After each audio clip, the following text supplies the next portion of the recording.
We are live. Hello, hello, everyone watching from home. I'm Amy, and I am joined today by Magnus from the channel Detmar on YouTube. Am I pronouncing that correctly? Absolutely.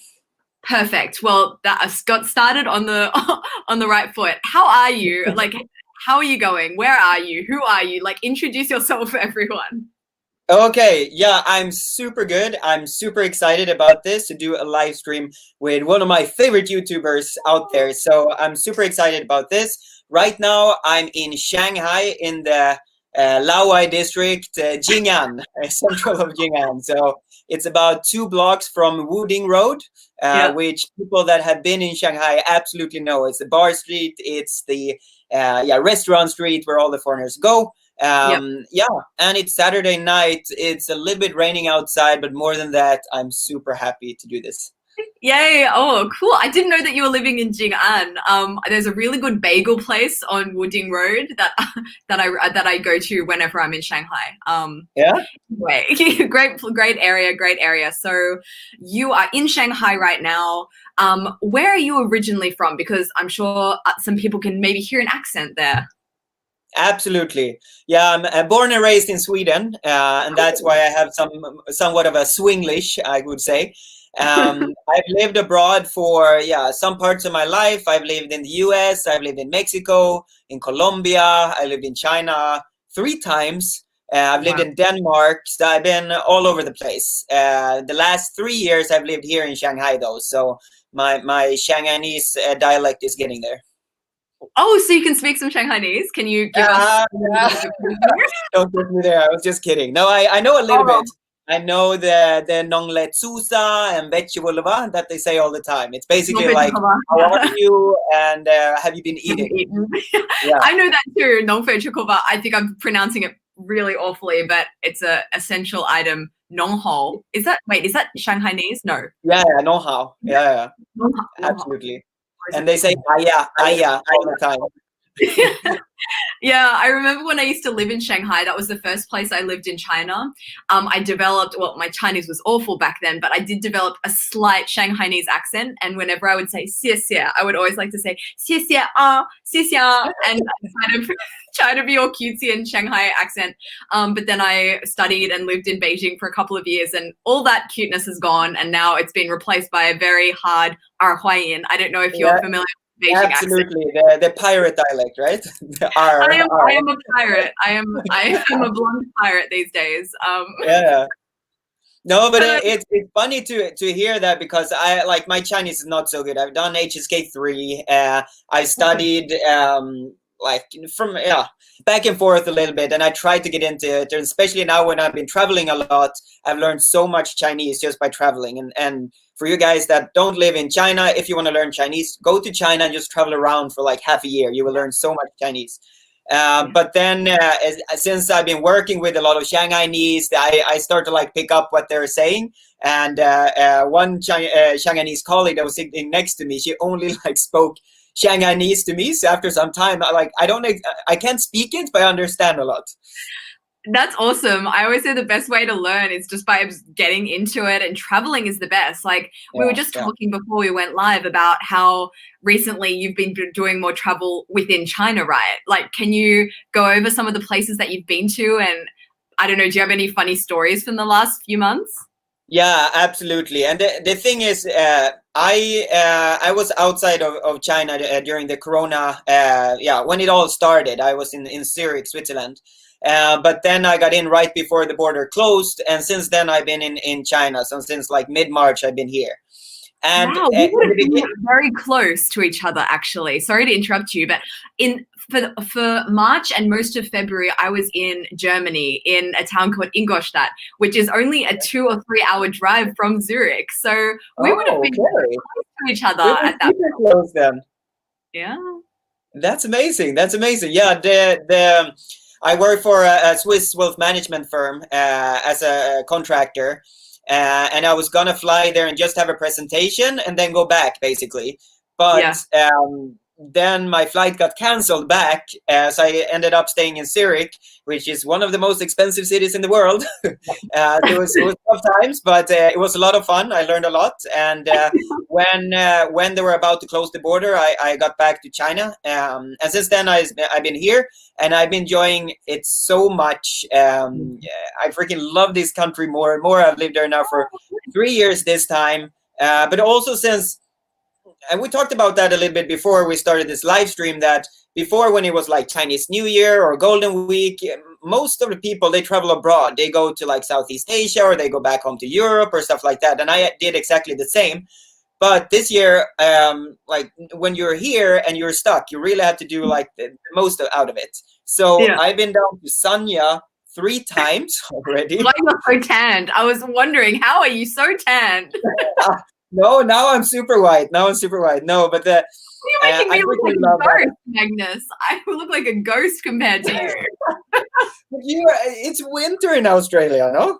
Yes, although it was very lovely today. It was 23 degrees. It's warming up. Okay. Where Yeah. actually spring is just 1 or 2 days away. So anyway, back to you. Okay. Continue with Yeah. the story. You've been No, traveling. but I like, since we were here during the summer, I wanted to like, I usually go back into Europe during the summer and enjoy, especially Sweden. And this year, like, you're stuck here in Shanghai, and I love this city, but during the summer, it's like 40 degrees, it's super humid. You can go to pools and stuff like that, but it's not like you want to get out to the ocean or something like that. I come from a small little fishing town just by the ocean in Sweden, so I want to see the ocean. I'm spoiled with that. Yeah. So I was like, okay, let's go down to Sanya, and no one was traveling. Like, it's not expensive at all. So I've been traveling back and forth, taking long weekends, and then we took a week and been staying at super fancy hotel for no money at all. So I've been Great. loving it. Yeah, because we went to, like, I've done some video for some hotels, and also some of the hotels, like, they don't bring people now because they're still like, Chinese are still a little bit afraid of traveling. Well, we the foreigners are just stupid to go. We don't care, and that's why I'm enjoying it so much to go down there and really see Sanya, because the first time, or see Hainan, because the first time I went there was 2.5 years ago. During Christmas with my family, and I had a terrible experience of Sanya at that time. Terrible. Because we went down, and my parents and my brother came here to Shanghai. We spent a few days here. Then we traveled down to Sanya, and we stayed at this hotel. That was nice, but it was very Chinese. And like, my family, they like Chinese food, but not for breakfast, lunch, and dinner for a week. That's like a little bit too much.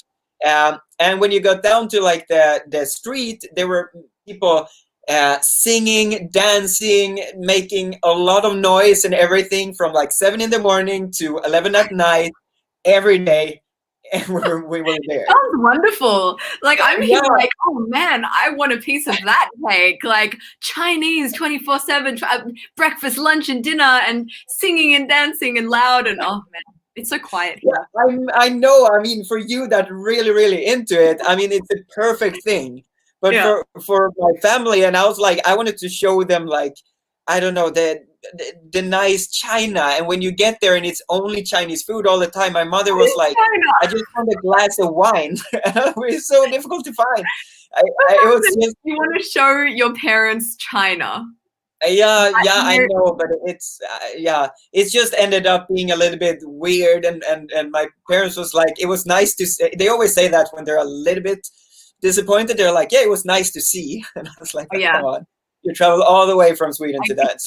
So the first experience, I was only there for like 4 days, something like that, 5 days, and because of that, I kind of a bad experience of Sanya. But this time I got down there and I stayed at one of these fancy hotel complexes, and it was beautiful beaches, and it was super nice weather and everything. The first time we were there, it's not very nice weather either. So this, like, now I love it. I want to go there every weekend because it's so amazing. It's so much to see. You can go there surfing, you can go there snorkeling, you can do a lot of fun stuff there. So that's why I traveled there for 3 times. I've been to Zhengjia, to the Avatar Mountains. Very nice. Which I made a little video about on my YouTube channel, Detmar.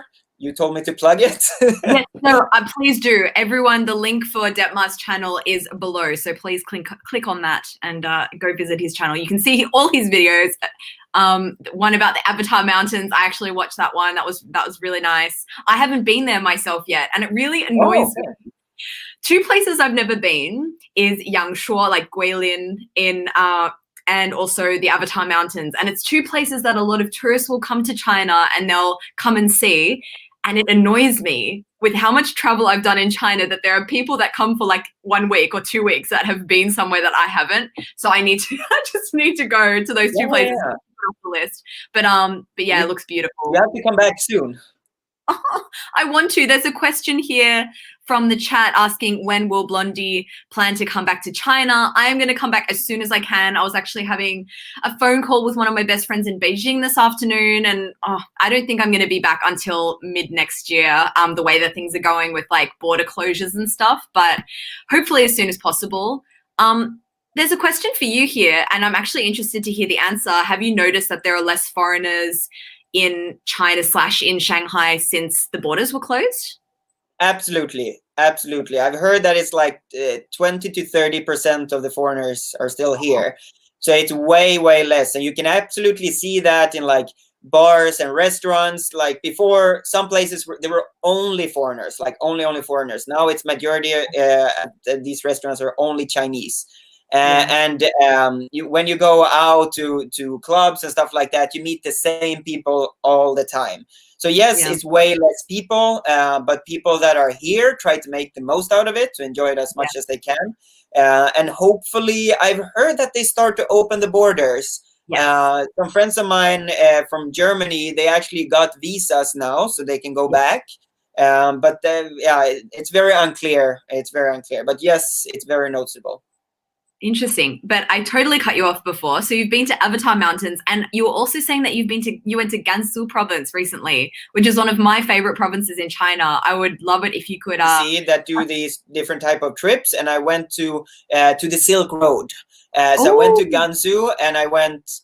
Are you still with me? I am. You seem to be frozen, or am I frozen? I'm unsure.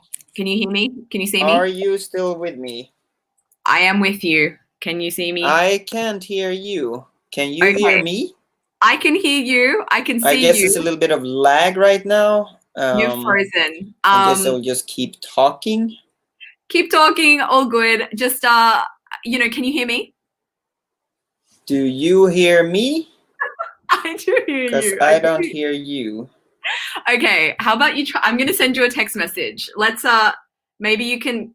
Okay, we have lost Magnus, but he did inform me that this could be a possibility. His internet has been suffering some problems recently, and he's on his phone. So he's going to be rejoining in just a second. But in the meantime, how about we answer some questions from the chat? It seems that I am still here. Everyone can hear us, but cannot see us. Oh, you're back. No, I'm back. I don't know how long you heard from. I only heard the bit that you were like, I went on one of those planned trips and you went to the Silk Road. So if you went to Gansu province, one of my favorite provinces in China. I have a lot of friends from Gansu province. So where did you go? What did you like? What food did you eat? Tell us everything.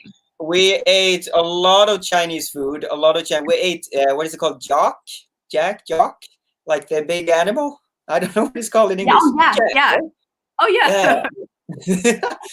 So we ate that. We ate a lot of skewers. That's called like it's not chuan, right? Chuan. You can call it chua or chuan. Okay. And we ate the noodles that you're better at this than me. The famous noodle from Jiangsu. The soup noodles. Yeah. Exactly. I actually took my dad to eat those noodles yesterday. We made a video about it. So really? Yeah. He loved it. We actually got to go behind the scenes and go into the kitchen of the restaurant. And they have a chef here in Sydney that has been making these noodles for 40 years. So he was giving us some pointers. We failed miserably, but it's one of my favorite noodle dishes in China. Did you like it? Yeah, I loved it. Like noodles, I can eat it all the time. I love noodles here. Cold, hot, like anything. I love it. It's amazing. I saw Nice. one of your videos when you tried to make noodles and they became super thick, right? Yeah. It was such That a was fail. amazing. I laughed so hard. It was so fun. It was the biggest failure ever, but I still laugh about it. And yeah, it's so bad. I'm never going to try and make that kind again, but I am actually at the moment working on a new noodle recipe. I'm trying to perfect the byung byung noodle. I don't know if you've ever What's had yum byung yum? byung. Oh my goodness, so good. They're these noodles. They come from Shanxi province where Xi'an is. And they're also known as like belt noodles because they're like wide and flat. And they're like got chili oil on them and it's just super, super good. So I'll send you the name in Chinese and you can like Baidu it and then you can go find yourself some or go and like Wai Mai. Because you'll really, really like it. I haven't met anyone who doesn't like it.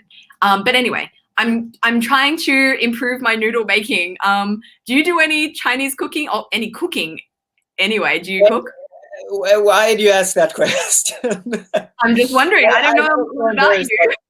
I love I love cooking. I absolutely do that. Ooh. But since I got to China, I have not cooked like at all until I was locked in quarantine. And what you do, like what you do for fun, yeah, then you have a lot of times to do nothing, and that's why I Yeah. started to cook a lot of food. But to cook Chinese food, I've never done that. I've tried to do gongbao jiding back home a lot Ooh. because that's my absolutely favorite dish in China.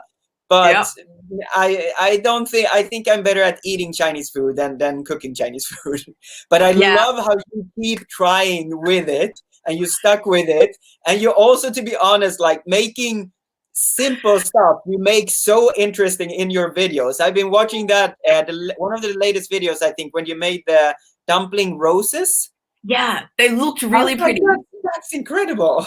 It was super easy to make. The problem is with those is they didn't taste very good because when you fold these all up, it just becomes a whole heap of dough in the middle. So they look pretty. Not the most successful dumpling I've ever made, but like they were Okay. nice. They were okay. But yeah, I've been trying. I've been making the most of my time at home with a nice kitchen here. I'm living with my parents, so yeah, they've been enjoying some Chinese food that I've been cooking for them, and I'm always thinking about what my next recipe is going to be. And yeah, tomorrow I want to try and make sambeiji, which is 3 cup chicken. Yeah. Okay. So yeah, I'm just expanding, trying new things, but yeah, it's That's fun. super. But have you done like cooking classes before?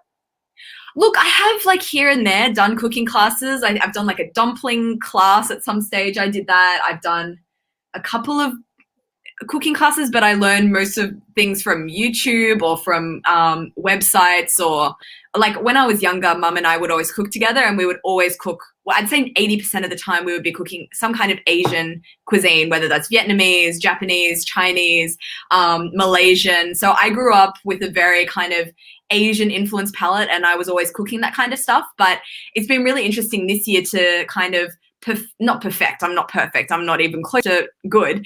Just to be trying some more traditional Chinese cooking techniques. So trying to make things at home as authentic as possible. But yeah, it's fun. Yeah. Yeah.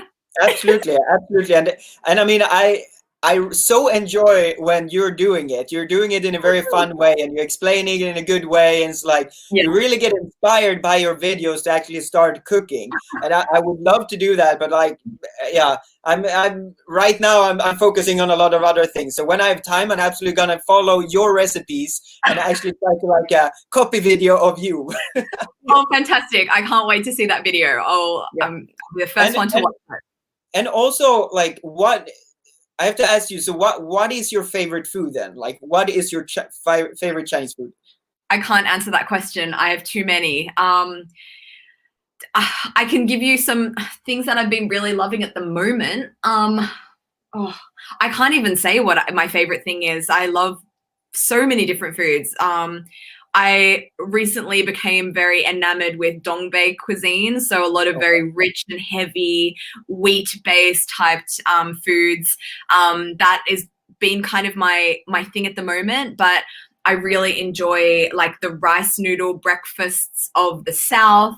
I really love the xiaolongbao, of course, of Shanghai. I love Chuancai or Sichuan food. It's Yeah. probably my favorite cuisine. I could go on a lot about this. It's probably better for me to ask you, what's your favorite food? What do you like eating? To be honest, like yeah, Gongbao Jiding is my absolutely favorite, but that's like very like all foreigners like that, right?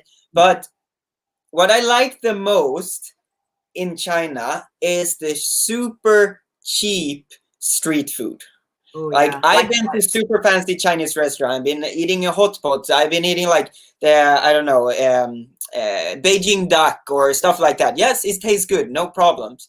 yeah. But go out on the street and eat like fried dumplings or the what is it called, the jianbing in the morning, or some baozi from Family Mart. I mean, I love it so much. I Yeah. rather do that than to sit in a fancy restaurant and eat something that I'm like, yeah, a little bit slimy or something like that. The Yeah, cheap there's a Chinese lot of food is character. the best. I agree with you, Magnus. Yeah, every time I actually, it's a shame. It's a little bit of a shame. When I was first in China, in Shanghai, it was about 6 years ago. I was first there. There was a lot of street food, and right at the gates of my university, there were all these local vendors Oh yeah, selling I love everything it. from like stir-fried noodles to fried rice to dianbing to rojamo. Like it was everything, and I see a lot less of that these days. But you can still find kind of street food markets that are established and legal. And yeah, I love going there, and I love street It's food so so good. much. And I don't want to tease you, but now after the whole Corona thing, um, the Shanghai government actually pushed for these street vendors to like start to do like street food again. So you can see them all over Shanghai. And like in every corner at night, you see someone making noodles or dumplings like that. And oh, I love it. I love it. It's super unhealthy, but I so love it. It's Yeah. amazing. And We used and to, sorry. sorry, no, you keep going, you keep going. No, and especially it's one at my last apartment. It was especially one guy that was standing out there selling noodles, and I was like, always like, okay, you want to try it because you never know, like, okay, will you feel bad after this or something like that? It's still street Yeah. food, right? But then I tried it, and I was like, this is the best noodles I've ever had. Maybe because it was super late and I was super hungry, blah blah blah. But I loved it. And Yeah. then I ate there for like about a month. Then he disappeared, and I was like, oh no, my like, that's what I lived off of. Then he came back, and you could see that his trolley was a little bit like damaged. He's like before he had some wheels on it. Now he didn't have wheels on it, and I was like, I tried to ask him in my bad Chinese, like, well, what happened? He's like, no, Mei Wen Ti, Mei Wen Ti. And I was like, okay. And then he lowered the price from 13 RMB to 12 RMB because his trolley was not as nice anymore. And I was like, come on, I would pay double this. I would have paid triple just to eat your noodles because everybody in this neighborhood loves what you're doing. And I tried to make a video with him, and he's like always like super happy for me to come. And then I brought all of my friends that was living around there, like, come and eat at his place. And oh, that's the best noodle. But now I live far from it, so I can't really have it anymore. But those noodles, oh, if like you guys that watch this live stream, if you're going to China, try any street food that you find because oh, it's amazing. I would like to add to that. Yes, it's good to be adventurous and to try things, but I got food poisoning so many times in my first year of China because I ate absolutely everything. I have now developed a list of things to avoid in order to not get sick. And I haven't had food poisoning in China for like 4 years. So I stay away from any meat that's been lying out. So avoid meat that you haven't seen being cooked right in front of you, and any meat that doesn't look particularly like fresh. Go to places that there are other people waiting at, like go somewhere that looks like it's popular and has a good kind of reputation. That's really important. There are a couple of others that I've forgotten. But yeah, go and try as much as you can, but be careful because. But you have actually had so much food poisoning because I haven't. That's the weird thing. I've been trying two times. I had food poisoning in China. The first time was when I studied in Beijing 10 years ago. It was right before the midterm exam. I went to the canteens late at night, uh, and I ate some, I don't know what they're called, but like huge meatballs. You know what they're called? Huge meatballs. I Yeah. don't know. Okay, well, so in the canteen, something like that, Yeah. at our school. And I was like, I was so hungry. It was one of the last thing that was there. I ate it.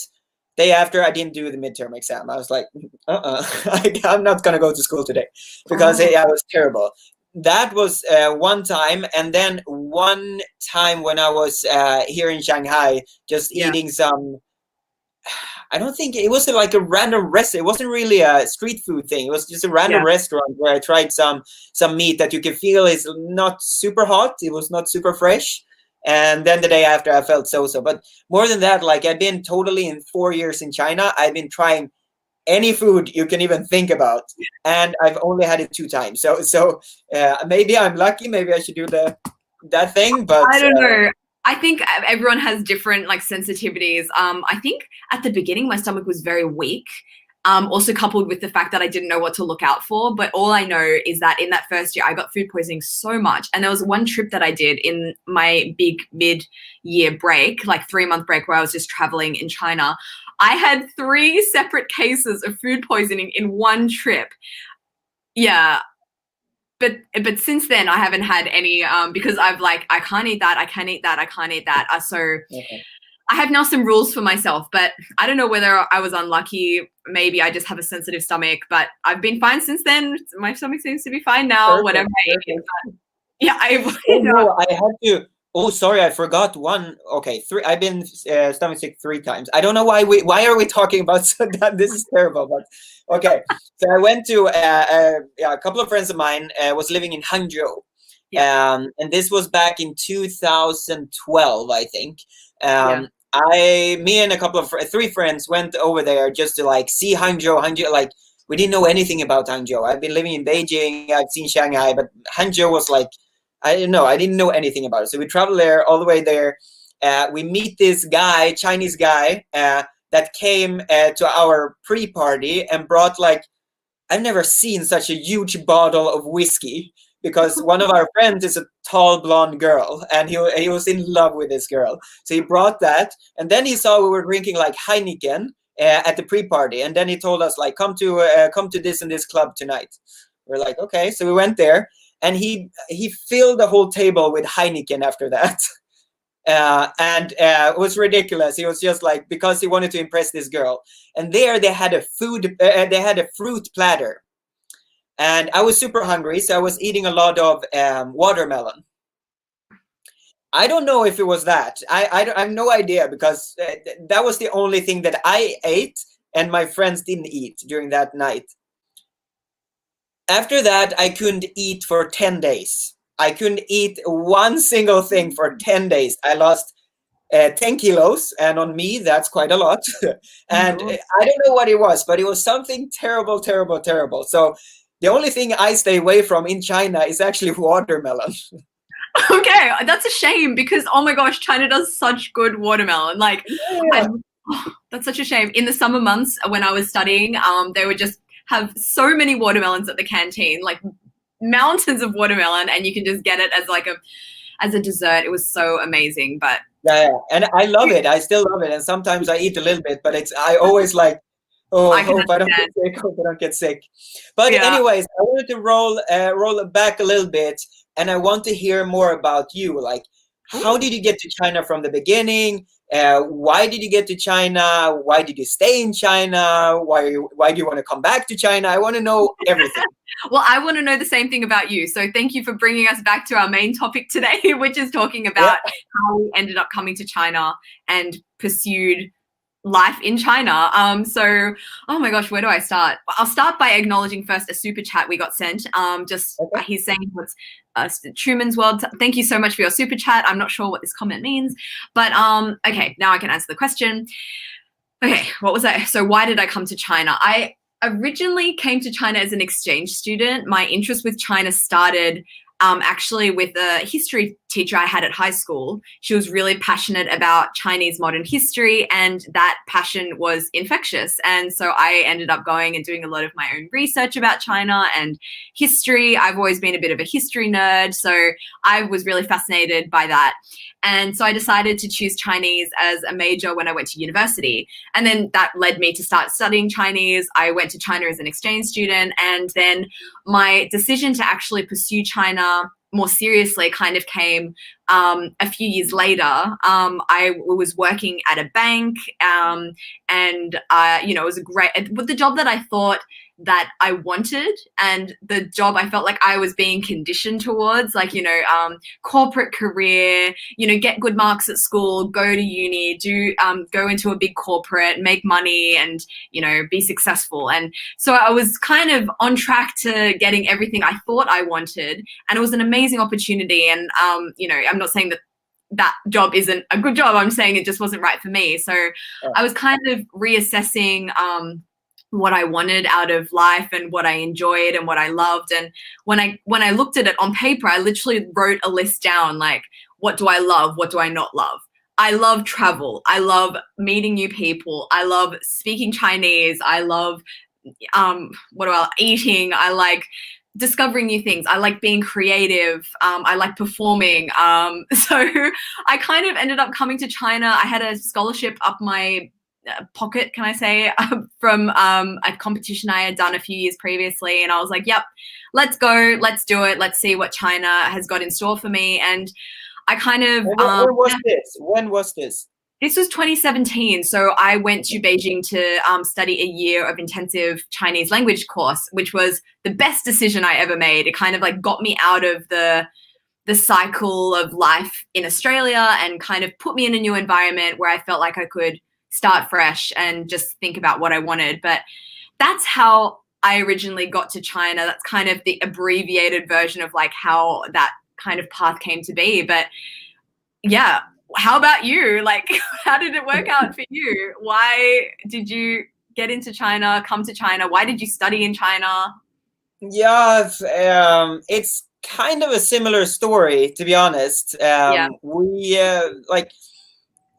when I studied at high school, we had these trip where you can either go to the US or you can go to China. And a friend of mine, she's Swedish Chinese, and she was like, I'm going to go to China on this trip. It will be a lot of fun. You want to join? And I was like, okay, I've never been to China. I've never been to Asia. I was like, China seems amazing. Let's go. So I traveled there, and we went to Hong Kong, Shanghai, and Beijing.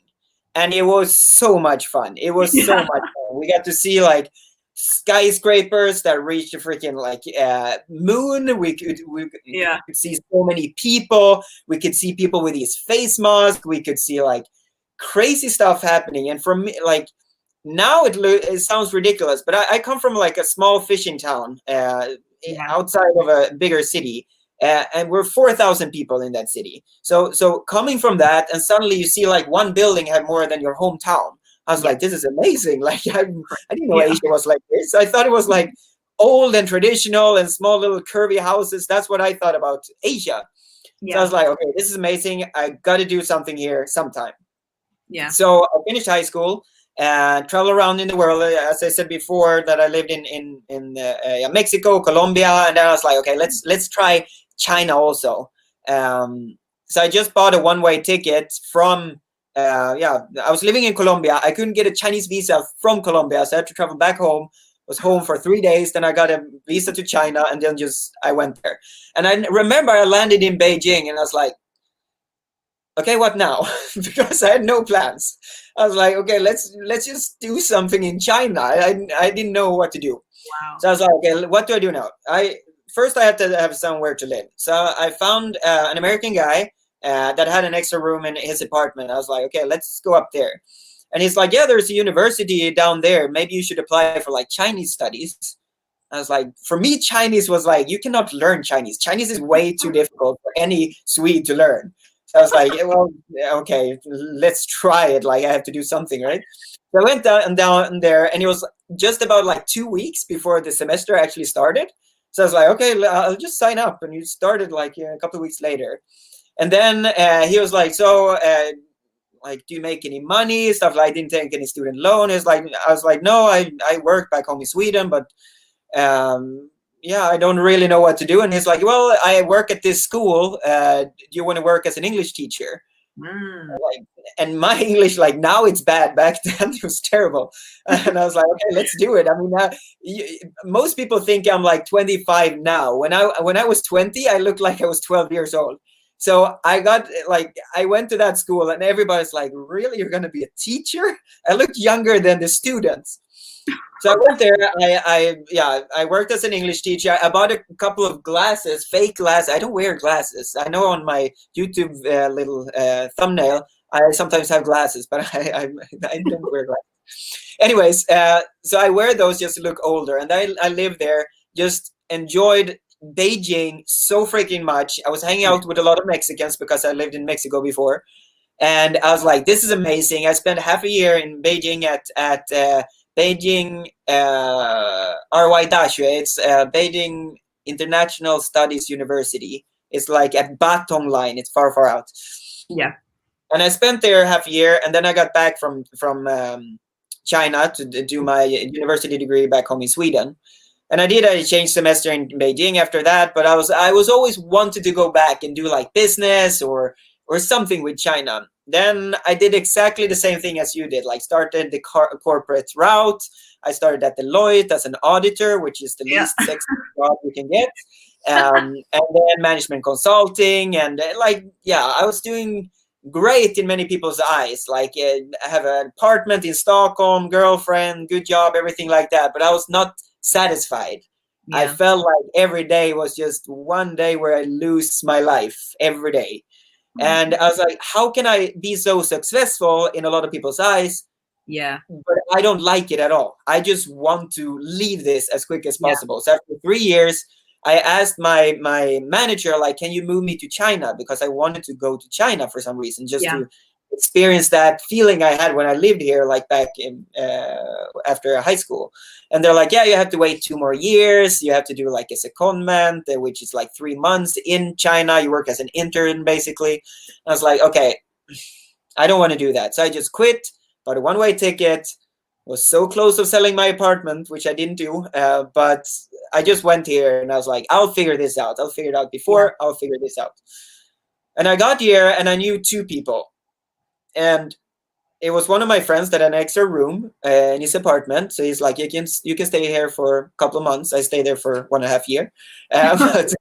And then my other friend, she has a fashion brand here in Shanghai. And then it was just like, okay, what do I do now? Same situation. Like, so I started a company, started to do like consultancy work for Swedish firms, stuff like that. And I've been doing like consultancy work for a lot of different companies since I got here. I started to sell my own watches for some time. I sold clothing. That's basically how I got here from the beginning. Yeah. And so what is it that you're doing right now? You said you're working for a wealth firm in... I work for a wealth management firm, a Swiss one, that's doing a blockchain project. So those were old clients of mine when I worked for a blockchain company. Yeah. So I quit that, I quit my blockchain company, started to work for them as a freelancer. That's why I was in Zurich. Yeah. But now when I got back, I've been working for them as on contract basis. But actually 2 weeks ago, I started a new job. So I actually work in a logistic company now, and we're trying to launch foreign brands in China. Yeah. So that's what I do now. Only for 2 weeks, and I try to keep up YouTube as much as freaking possible, because my goal is, of course, to live off of this. But I'm not as big and famous as you are yet. I'm really nothing. I just really love chatting and making new friends like yourself. But if it does help, everyone who's watching this live stream, please go over and follow my channel. Let's make a difference. Talking of making a difference, I just had something that I wanted to have a little moment to say. Firstly, like, if you have I guess we are both examples of people who have the means to actually follow their passions and to change a job that we don't necessarily love to do, to follow something that we do want to try and do. But that's a risk in doing that, because there are a lot of people in the world that don't have the the luxury of doing that. They have families to support. They have, they can't just drop their work and go and do what they want to do. I've recently found out about a charity and that I'm really passionate about supporting and trying to get the word out as much as possible. So I hope you don't mind, Detmar. I'm just going to do a little bit of a plug for this charity. Yeah. Go ahead. It's called Educating Girls of Rural China. And so it's a charity that is helping women, girls, specifically in Northwest China, in poor communities, to have a chance at education. And there are some people that might ask, well, why focus on the women? Why not focus on the boys? Why not, do both? The fact is, in a lot of these rural communities, a lot of the opportunities for education and growth and advancement will be given to the son rather than the daughter. So this charity is actually giving money to these women to pursue education and make money for their families and to pursue things that they are interested in. So I've actually put the link below. I would love it if, there are 500 people watching this stream right now. If everyone was to donate $1, $2 each, we could make almost $1,000 tonight for this charity. There are 800 girls in this program right now that need tuition for their semester starting in September, which is a couple of days away. So literally right now, we can make a difference in a girl's life in China that may not have the opportunity to get that education. So sorry for this little interruption, but I hope that this can make some. That's super good. Say one more time. What was the name of it?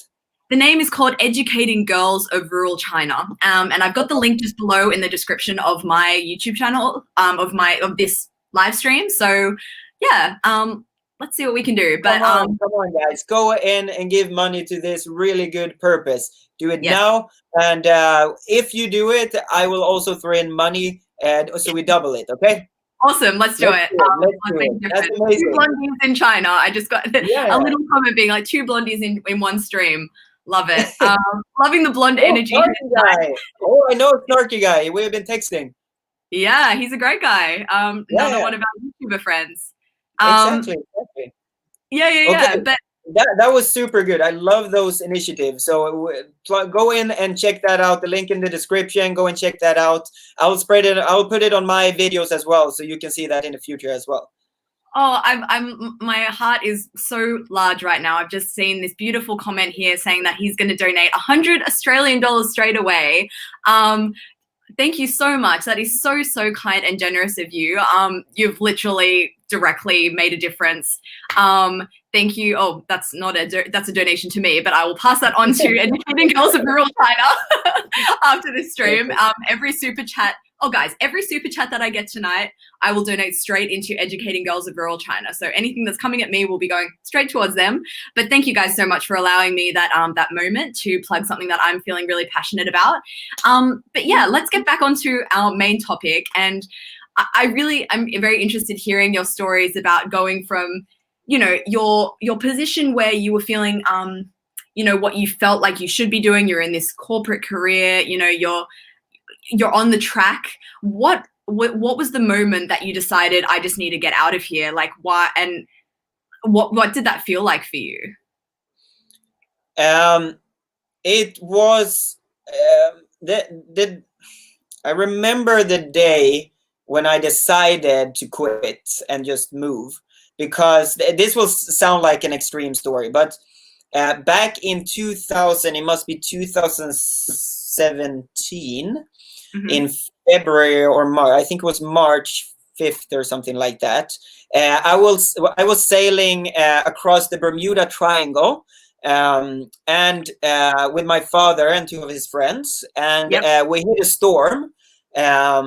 And I mean, I've sailed in Croatia for like the yacht week. I've done those type of like fancy type of sailing. I've never done any rough sailing like that. And when I went there, my imagination was like, I was going to be in the front of the boat with a margarita and suntan. Like, that was my imagination. And then 2 days into that trip, we hit a storm. It was 10 meters waves. Our compasses were like spinning. It was chaos. I didn't sleep for a week. And I remember one night when I was sitting out there just thinking like, okay, we wouldn't die, but like I played around with the thought like, okay, if I die today, would I be happy with everything? Would I be satisfied with my life so far? And by that time, it was no. It was absolutely no. And that's when I decided, like, okay, when I get home from this trip, I'll go to my boss and say, I love this job. This is a great opportunity for me, but it's not for me right now. And I did that when I got back home, and say, like, I have to do this for myself right now, and I want to do something crazy with my life for a few more years, because yes, now I'm 31. Yes, in a lot of eyes, it's old, but also like in the whole life, from your born to you die, you can do so many things, like, and for every year you can do less and less things, and the older you get, the more attachment you get, like you get a partner, you get an apartment, you get a job, you get a car, everything, and that really like holds you down. Those are great things, but I felt that for everything that I got, that hold me down. And sometimes you just have to like drag them all out and just do whatever you want in your life, because it's so easy to take the comfortable route. 100%. And for those people that are afraid that you will fail, that you will miss home, that you won't find any friends or stuff like that, you can always go home. Whatever you're doing, you can always get the thing that you have now to go back home. Like that's the thing. And my motto right now, and it's been that for the last few years, is like, either you succeed or it become a great story. Like those are the two alternatives you have. So you only have win-win in life.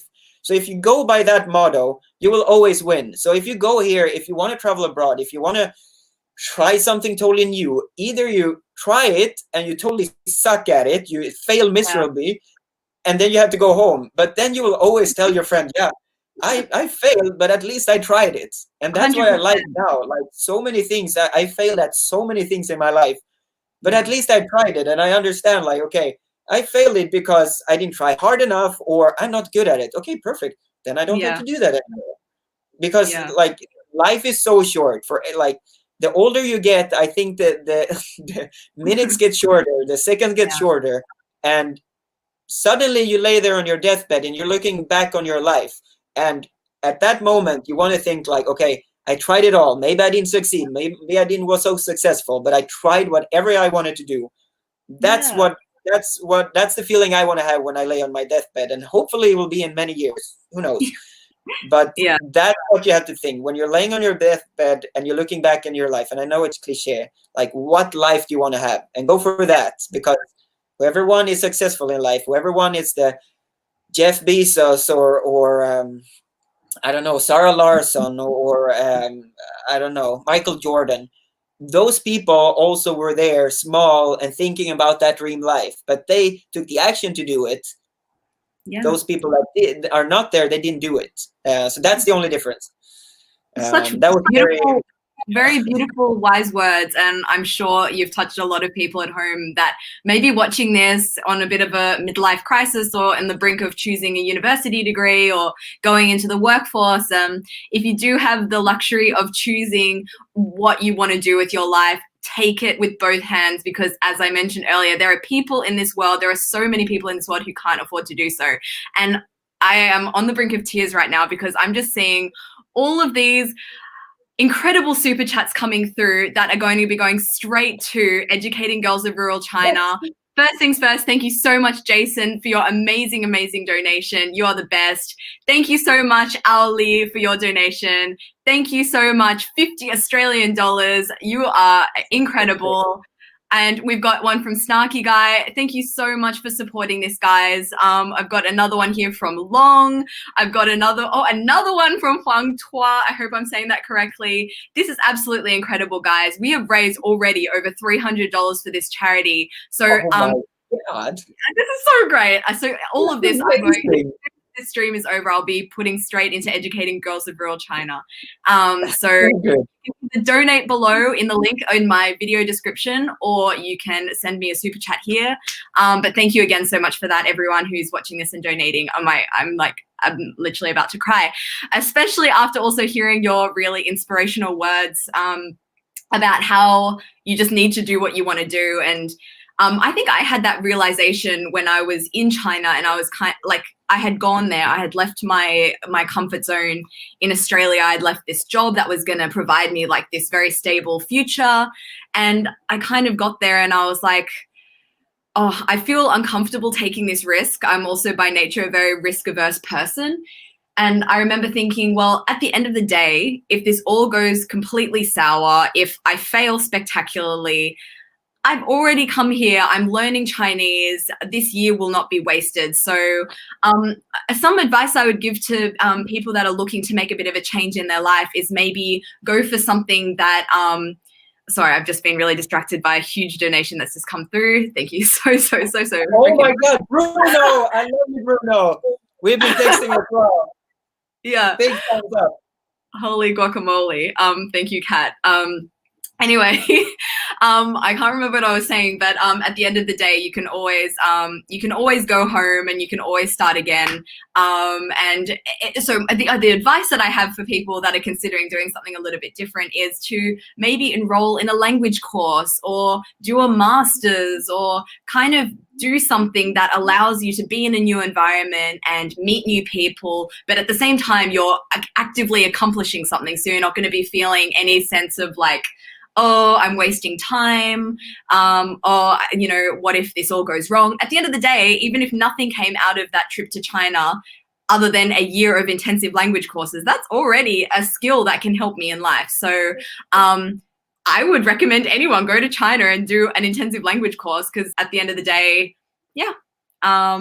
Absolutely. And you find so many opportunities when you get here also. And don't be afraid of just go, like leave and do it for some time. It doesn't have to be the rest of your life. Say 1 month, 2 months. If it doesn't work, just go back home. And that's like, we are so privileged in this world. Like you and me and a lot of people that probably watch this live stream, we're so privileged. Like, what's the worst that can happen? Like if they kick me out of this country, or if I have to go home, I work at a job in Stockholm and I have an apartment. I have loving parents. Like, how bad is it? It's a great freaking, it's a life that people would kill for. So if you have that, go and like try those things that you really want, because there's so many people that can't do it. There's so many people that would love to have that opportunity that that's watching this live stream has, but they don't. So try and do it for everyone else than just for yourself. Probably. Yeah, exactly. Such wise words. I want to know, what is the future looking like for you? What do you want to achieve in the rest of your time in China? Do you plan to settle down there? Like, how do you want to develop professionally? What's your plan? My plan right now is I want to learn more Chinese. I want to develop, more in this work I just got into. I have been very interested in logistics. I know it sounds a little bit boring, but it's really cool to like, we don't only do logistics, we put foreign brands and we place them in China and we try to make it big with those brands here, which I think it's super cool. I've only worked with services before, and now finally I work with actual physical products, which I think is super cool. Can I ask a question? What's the biggest lesson that you've learned from that? Because I'd be really intrigued, because I guess a lot of Western companies come into China and they feel like, oh, they will be successful. I guess it's a very different culture. What have you learned in this process in terms of what a Western company should or shouldn't do when they want to approach getting into the Chinese market? It's absolutely, first of all, localize. Localize. Don't do like you do back home. You have to localize. Second of all, China is a really expensive market to get into. People think like, oh, I'll throw out my product and I have 1.3 billion people that will buy it. And if I just get one, I hear that every day when I talk to people. So many people email me regarding business in China. If I only get 1% of the market, I will become a billionaire. Well, everybody in this country think like that. And China is, when it comes to selling stuff, it's the most brutal and fierce market that you can get into, because Taobao, with my phone here, I can take a picture of the computer, I can click buy, and I have it tomorrow. Any product in the world, I can get it cheaper, faster, probably better than any else products in the rest of the world. I can get directly through my phone. So the question I always ask the people that reach out to me, okay, your product, why should anyone buy your product when they can get a cheaper, better, faster, stronger, whatever product here in China? Why would you do that? And then usually most 90% leave directly, because it's all about branding in this country. If you can create a brand in this country, you can make hell of a lot of money, but Interesting. it's very expensive, and Yeah. you have to localize. And heaps of advertising, right? I'm always seeing advertising into my face when I'm in China, in the elevators, in the malls, in the back of taxis. Like everyone is. It seems like such a competitive market to get your brand out there. Yeah. I imagine it would be so And hard. it's the most fierce market, and that's why you always have to, like, okay, what do I want to do here? Do I just want to test the market? It will probably not be successful. Like, Chili's, like the American restaurant, right? They Yeah. failed miserably here in China. They failed totally. Subway was also a big failure because they didn't localize in the beginning. But when they localize and when they change the menu, when they make it more playful, when they make it more China style, then you can be super successful here. And there are a lot of Western brands. Just look at like Starbucks. Like, they have really understand this market, and it's freaking huge. They increased the cup of coffees from like 0.5 to like 3 cups per person in like 10 years. It's incredible what they have done to this market. And technology as well. Like, you can't be a brand going in. You have to also make an app and make sure that people are interacting with you online. Like, I know Starbucks has this reward system. I think it's probably all around the world, but I know so many people that are always using this app when they buy their Starbucks. Like, you have to, I guess, understand the local market so well, and as well into technology. I guess there's so many apps and phones, and in WeChat, it's all, it's a headache. And that's the thing, like, everything is online here. People have to think about that, like, everything is online. So for example, like IKEA just opened just next door to me here, city store. Like, usually IKEA is huge. They're out in the middle of nowhere, and you go there for half a day. But this one, they opened like in the heart of Jing'an. And they understood that, okay, we have to be closer to the people, because they don't want to travel half the day to go out there. They want to do it there. And everything is through an app. You can basically buy everything like you want on IKEA, but you buy it through an app. And that's how the Chinese want it. They're so, like, Chinese, especially Shanghainese, they're so spoiled because they get anything within like an hour. And when you have that spoiled consumer, you have to be like really smart to figure out how you can tease them. How can you make them want to buy your thing? And that's one of the products that we work with, is like a water product. I won't plug it now, but it's a water, and our brand was sponsored by a football team here or we sponsored a football team here, and it was a competitive a competitor to them that was sponsored by another water brand. So what we thought about, both us and the other football team, was like, okay, let's make this like a war online, where we are the red team and they are the blue team. So they had a blue water bottle and we had a red water bottle. And then we created this big buzz, like red against blue. And it became viral just because it was like a fun, playful thing. And like in Western media, it will be ridiculous. But here it works. Here it's like playful. It's fun. It's a little bit, I would say, a little bit more childish, but in a very playful and cool way. So I could speak forever on this topic. I'm very passionate about it. I read a lot about it. I talk a lot about it. But maybe we'll do another live stream about this. I think it's super fascinating. And I guess it just plays into the cultural differences as well. Like, what advertisements will work here in Australia are going to completely flop in China, and understanding the local market, as you said, is key. And I had a similar experience when I started getting into Chinese social media. I was quite naive when I got into it. I went there thinking, even if I have 0.01% of the population watching my channel, I'll have 1 million followers. Like, I did the exact thing that brands come to you saying. But then I realized, in order to have anyone who has any interest in you, you can't just be some foreigner on Chinese social media speaking Chinese. Like, that's so being done already. You need to understand the local market. You need to know what celebrities are cool right now. You need to know the songs. You need to be able to relate to pop culture references. So that was a huge learning curve for me. And I feel like that is kind of what you're talking about, because I guess when it comes to social media, you're essentially marketing yourself. But I Yeah. just wanted to just highlight a couple of super chats that have come through in the last few minutes. Awesome. Thank you so much. Thank you so much. There was an absolutely massive one that came through. All of this, guys, by the way, is going directly into educating girls of rural China.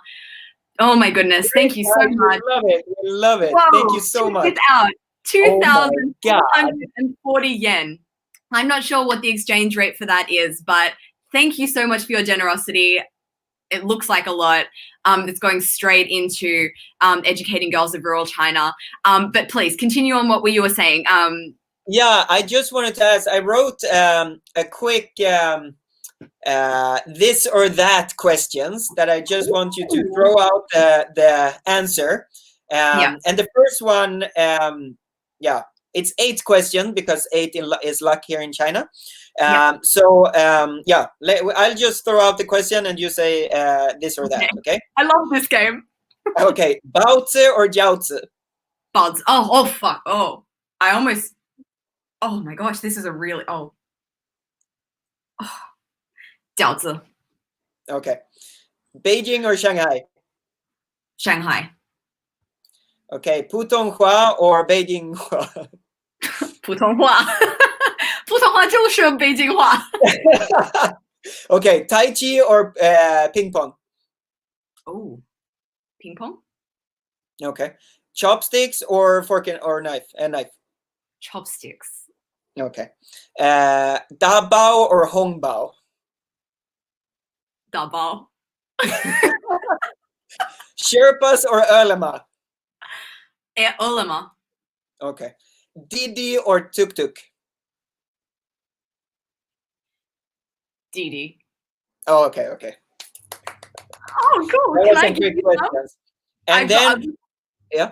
Sorry, I have another game because I see we're hitting like 8 o'clock now, so maybe we should round this up. But I have another little game, or it's not a game; it's just a few questions that I wanted to ask you. And the whole theme about this is how Chinese are you?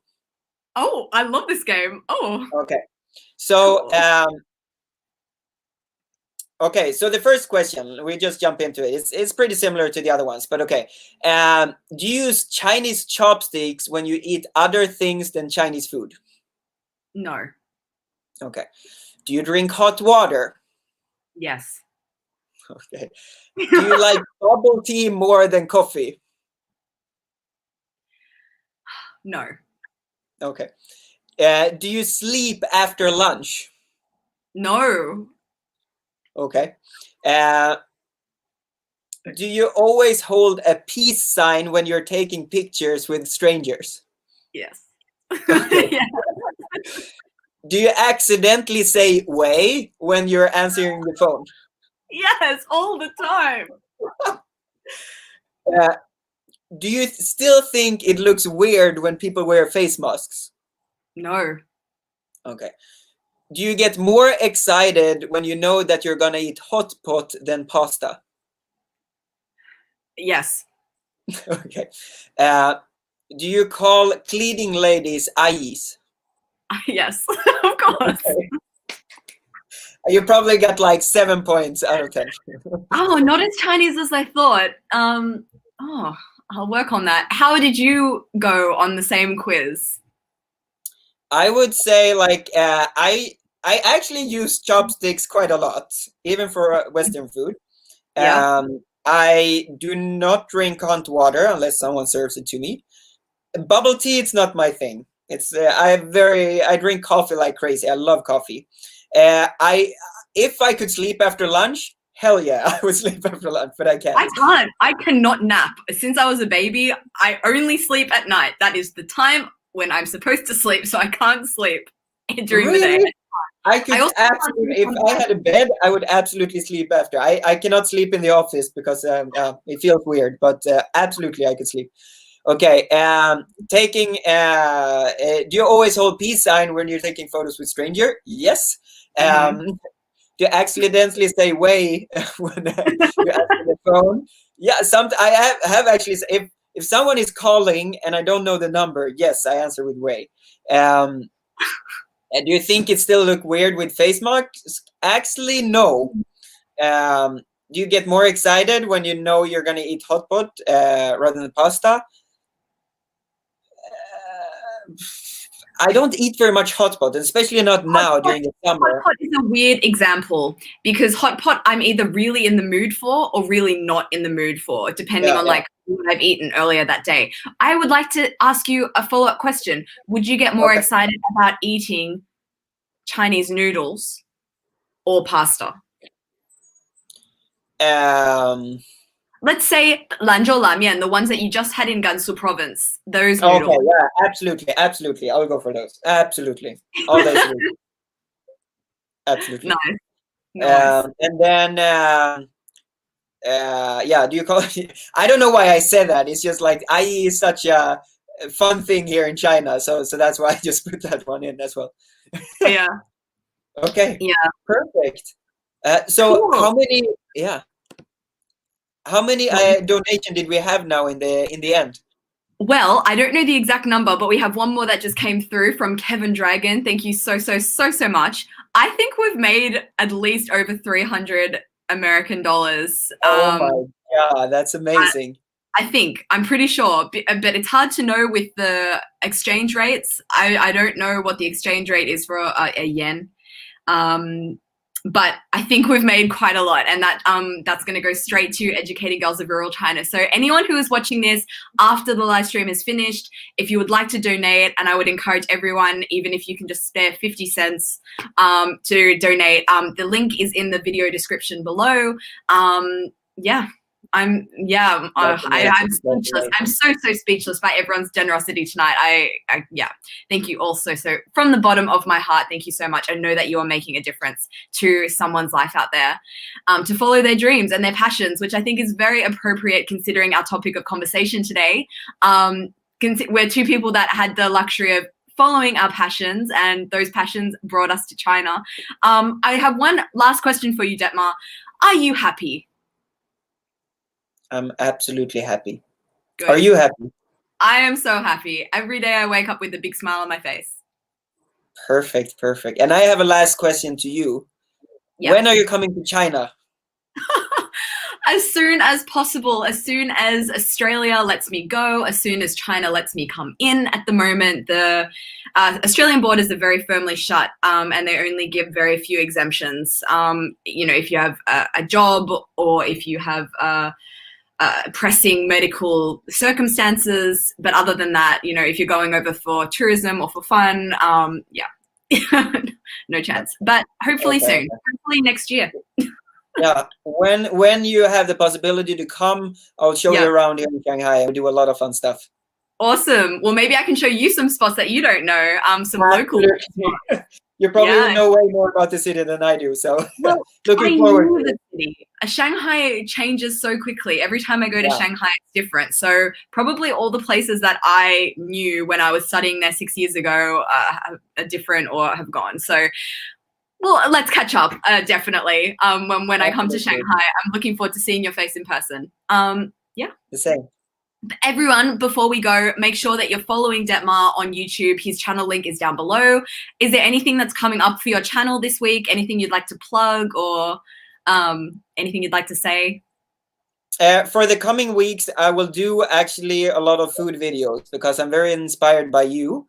And I got some Chinese friends that will do a lot of more fun food videos because I really want to get into it. I've been trying to do it by myself, but I think it's boring to just sit by myself and eat. So I need some Shanghainese or Chinese friends. So more food, more exciting stuff. So I would love to see you guys watch those videos, and of course go in. For you guys that watch my live stream, go into Amy's channel and watch because it's so much inspiration. It's so much fun, and you show China in a really, really good way. And I get inspired by watching your YouTube channel, and I live here, so watch that's so sweet of you. Thank you so much. You made my evening. Such a nice thing to say. Well, yeah, I think we'll end it there. Thank you so much to everyone who's watched, of course, everyone who donated. And yeah, I will see you next weekend for another live stream. And until then, have a great rest of your weekend to you, Detmar, and to everyone who is watching. And yeah, stay safe and happy.